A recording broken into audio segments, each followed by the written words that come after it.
Trouver la paix intérieure tout en étant seul peut être un voyage transformateur, une exploration profonde de soi-même. Dans notre monde souvent frénétique, il est essentiel de cultiver la quiétude intérieure, même lorsque nous sommes seuls.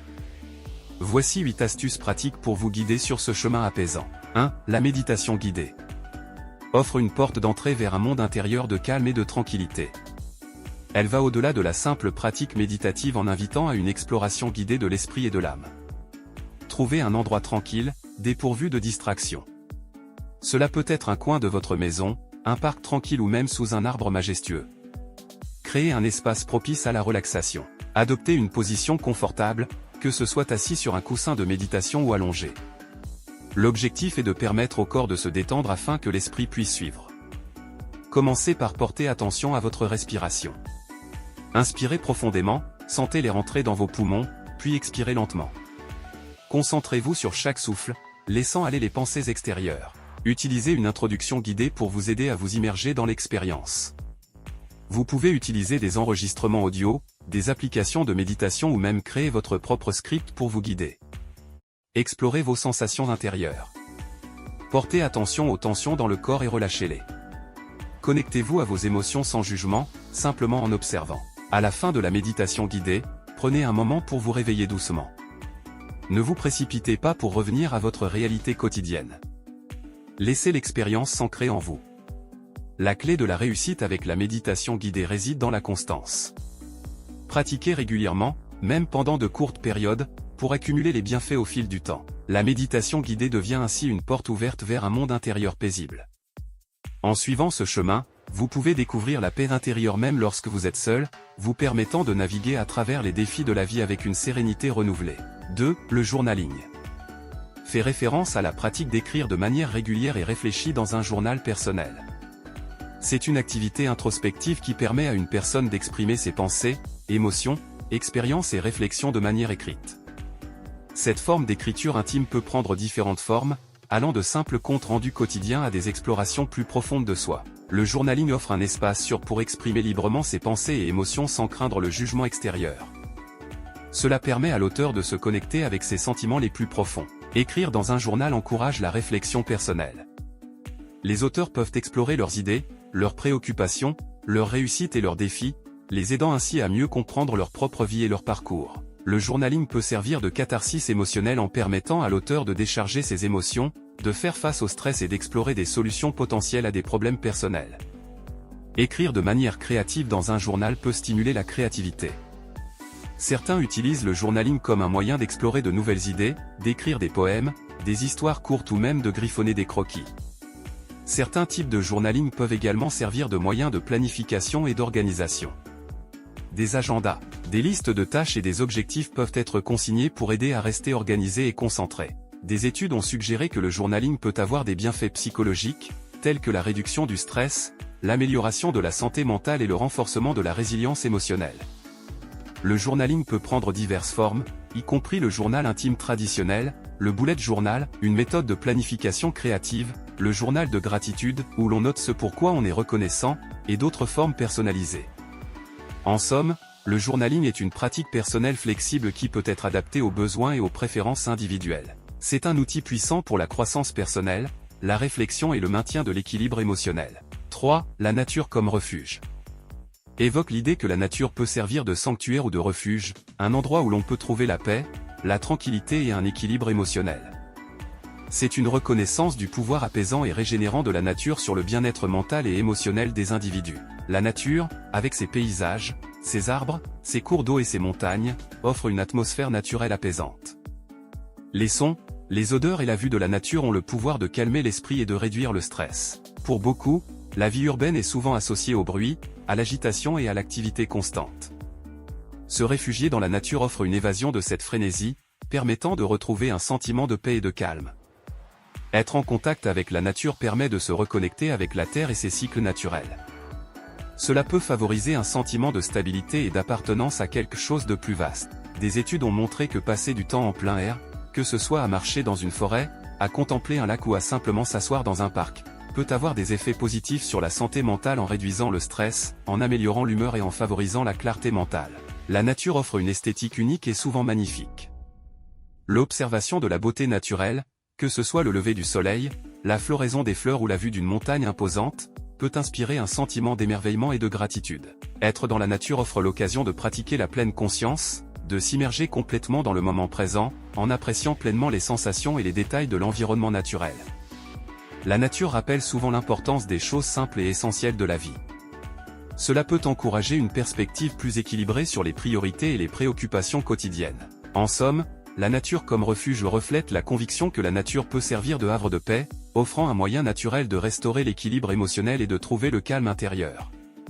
C'est une invitation à prendre du temps pour se reconnecter avec la terre et retrouver la tranquillité au sein de la nature. Avant de continuer, n'oubliez pas de vous abonner et d'activer la cloche de notification pour ne pas manquer nos prochaines vidéos passionnantes. 4. La pratique régulière de l'autocompassion met en lumière l'importance de développer une attitude bienveillante envers soi-même de manière constante. Cela implique d'accorder à ses propres erreurs, défis et imperfections la même compréhension et gentillesse que l'on accorderait à un ami. La pratique de l'autocompassion repose sur des principes de bienveillance, d'acceptation de soi et d'amour-propre. Plutôt que de se critiquer pour les erreurs ou les échecs, la pratique de l'autocompassion encourage à voir ces moments comme des opportunités d'apprentissage. C'est reconnaître que tout le monde fait des erreurs et que celles-ci ne définissent pas la valeur intrinsèque d'une personne. L'autocompassion contribue à créer un équilibre émotionnel en permettant de faire face aux défis avec une attitude plus douce et compatissante. Cela peut réduire le stress, l'anxiété et améliorer le bien-être émotionnel global.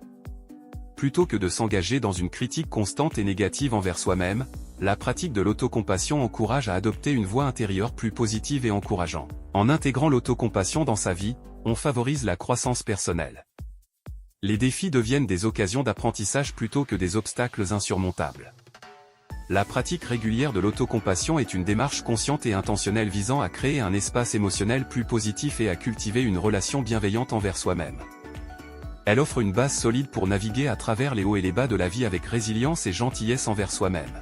5. La déconnexion digitale fait référence à la volonté délibérée de s'éloigner temporairement ou régulièrement des dispositifs électroniques et des plateformes numériques. C'est un choix conscient de réduire l'utilisation des smartphones, des ordinateurs et d'autres gadgets connectés pour favoriser une pause numérique, promouvoir le bien-être mental et rétablir un équilibre entre la vie en ligne et la vie hors ligne. La déconnexion digitale suggère une pause intentionnelle dans l'utilisation des technologies numériques. Cela peut être une déconnexion totale pendant un certain laps de temps, comme une journée sans écran, ou une réduction significative de l'utilisation quotidienne. La surstimulation liée à une exposition constante aux écrans peut entraîner du stress. La déconnexion digitale vise à réduire cette tension en offrant une pause mentale par rapport aux notifications, aux médias sociaux et à l'information constante. En se déconnectant, on peut se reconnecter avec le monde réel qui nous entoure. Cela favorise une expérience plus profonde et plus significative des interactions sociales, de la nature et d'autres aspects de la vie quotidienne. La déconnexion digitale vise à préserver la santé mentale en limitant l'exposition aux contenus potentiellement stressants, aux comparaisons sociales constantes et à la pression de la disponibilité constante en ligne. La déconnexion digitale est donc une démarche proactive pour contrôler consciemment la manière dont les technologies numériques influencent nos vies, en mettant l'accent sur le bien-être, la présence et une expérience de vie plus équilibrée. 6. L'exploration des passions évoque le processus de découvrir, cultiver et s'engager dans les domaines qui suscitent un vif intérêt, une excitation et une satisfaction personnelle. C'est un voyage introspectif qui encourage à identifier ce qui passionne véritablement, puis à consacrer du temps et de l'énergie à ses activités ou centres d'intérêt. Cette exploration peut conduire à une vie plus enrichissante et épanouissante. L'exploration des passions commence par l'identification des activités, des sujets ou des domaines qui éveillent un enthousiasme sincère. Il peut s'agir d'activités artistiques, sportives, intellectuelles, ou même d'engagements sociaux. Pour découvrir ses passions, il peut être nécessaire d'essayer diverses activités. Cela peut inclure des cours, des ateliers, des événements ou simplement expérimenter de nouvelles choses pour voir ce qui résonne le plus. En somme, l'exploration des passions est un voyage continu d'autodécouverte et d'engagement actif dans ce qui anime vraiment l'âme. C'est un moyen de créer une vie qui résonne avec ses véritables désirs et aspirations. 7. La gestion du temps fait référence à l'ensemble des pratiques, stratégies et outils utilisés pour planifier, organiser et optimiser l'utilisation du temps de manière efficace. C'est une compétence essentielle qui permet d'atteindre ses objectifs, de maximiser la productivité, de réduire le stress et d'équilibrer les différentes responsabilités de la vie quotidienne. La gestion du temps commence par l'identification des tâches et activités les plus importantes et prioritaires. Cela nécessite de déterminer ce qui contribue le plus aux objectifs personnels et professionnels. La gestion du temps implique de minimiser les distractions.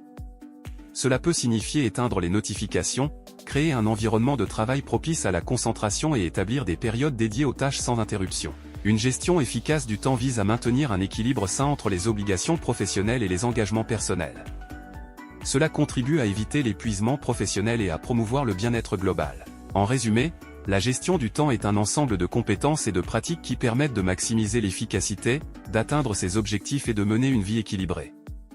C'est un processus dynamique qui évolue avec les priorités et les circonstances de la vie. 8. La gratification dans la simplicité. Fait référence à la recherche de bonheur, de satisfaction et d'épanouissement dans des expériences, des activités ou des aspects de la vie qui sont simples, modestes et dépourvus de complexité excessive.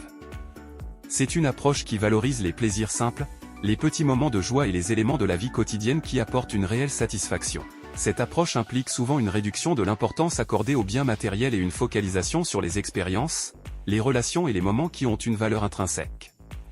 Reconnaître et exprimer de la gratitude pour les aspects simples et positifs de la vie est une composante clé de la gratification dans la simplicité. Cela peut contribuer à développer une perspective positive. En évitant la surstimulation et la complexité excessive, la gratification dans la simplicité peut conduire à une économie d'énergie émotionnelle, réduisant ainsi le stress et l'anxiété. La gratification dans la simplicité peut être trouvée dans la routine quotidienne. En résumé, la gratification dans la simplicité est une approche de la vie qui met en avant la valeur des expériences simples, des moments tranquilles et de la reconnaissance des petits bonheurs. C'est une invitation à savourer les aspects modestes de la vie qui contribuent à un sentiment durable de contentement. En conclusion, le texte explore un voyage transformateur vers la paix intérieure à travers diverses pratiques, offrant 8 astuces concrètes de la méditation guidée à la gestion du temps. Chaque pratique est une clé vers un monde intérieur paisible, de la sérénité induite par la méditation à l'expression libératrice des émotions par le journaling. Si cette vidéo vous a plu, n'hésitez pas à laisser un commentaire et n'oubliez pas de nous donner un pouce pour nous encourager. Merci.